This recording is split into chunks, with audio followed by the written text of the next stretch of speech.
మన ప్రభు అయిన యేసుక్రీస్తునందు ప్రియమైన సహోదరులారా, మీ అందరికీ వందనాలు. మీరందరూ సంతోషంగా ఉన్నారని నేను నమ్ముతున్నాను. మరి ఈరోజు కూడా ఈ ఉదయకాల సమయంలో ప్రియులైన మీకు ఒక వచనాన్ని జ్ఞాపకం చేసి ముగించాలని చూస్తున్నాను. దయచేసి కీర్తన గ్రంథము 86వ అధ్యాయము 5వ వచనాన్ని మీరు జ్ఞాపకం చేసుకోవాలని చూస్తున్నాను. నేను చదువుతున్నాను, మీరు వినండి. కీర్తన 86:5. ప్రభువా, నీవు దయాళుడవు, క్షమించుటకు సిద్ధమైన మనస్సు గలవాడవు. నీకు మొర్రపెట్టు వారందరి ఎడల కృపాతిశయము గలవాడవు. ఇలా మనం గమనించవలసింది పిల్లరా, తనకు మొర్రపెట్టు వారందరి ఎడల ఆయన కృపాతిశయము గలవాడు. అది మన నలిగిపోయిన మన ఆత్మలకు ఎంతో ఊరటనిచ్చే విషయం. దేవుడు పరిశుద్ధుడైన మన దేవుడు సకల లోకములో అందరికి పైగా ఉన్నవాడు.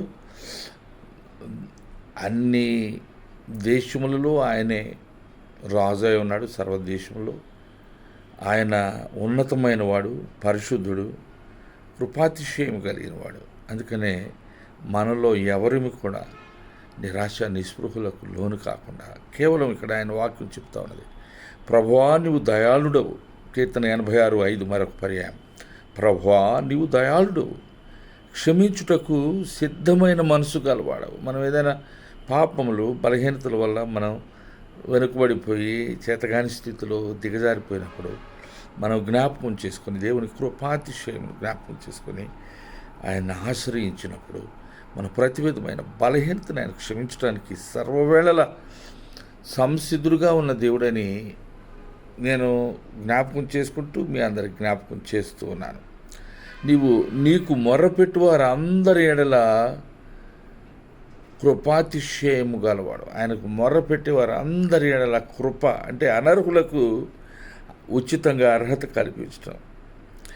అనర్హులమైన మనకు ఆయన అవకాశాన్ని ఇవ్వడం, అది మన దేవుని యొక్క గొప్పతనము పిల్లారా. కనుక మనం నిరుత్సాహపడకుండా, నీరసించిపోకుండా ఆయనపై ఆధారపడదాం. ఆ విధంగా చేయటానికి దేవుని మెండైన కృప మనకందరికీ సదాకాలం తోడైండును గాక.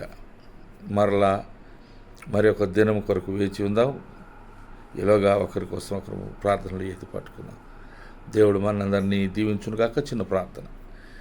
కృపమేడ, నీ పరిశుద్ధ పాదాలకు వందనాలు. నీవు ఇచ్చిన ఈ గొప్ప వాక్యాన్ని బట్టి మమ్మల్ని ధైర్యపరచడానికి, బలపరచడానికి నీవు అనుగ్రహించిన ఈ సజీవమైన వాక్యం మమ్మల్ని బలపరిచేదిగా, బ్రతికించేదిగా ఉన్నందుకు వందనాలు. మాలో నిరీక్షణ కలిగించేదిగా ఉన్న ఈ పరిశుద్ధ లేఖనాన్ని బట్టి మీకు మహిమ చెల్లిస్తూ, ఈ వర్తమానం వింటున్న మా ప్రియులందరికీ, అలాగే దీనిలోమైన మాకును నీ కృప కొరకు ఎదురు చూచున్న సమస్త జనులకు ఇట్టి నీ కృపను అనుగ్రహించమని, లేవనెత్తమని, పురుకొల్పి స్వస్థతనిచ్చి నడిపించి మహిమ ఘనత ప్రభావాలు పొందమని యేసు నామములో ప్రార్థిస్తున్నాం తండ్రి. ఆమెన్. అందరికీ వందనాలు. దేవుడు మిమ్మల్ని దీవించును గాక. ఆమెన్.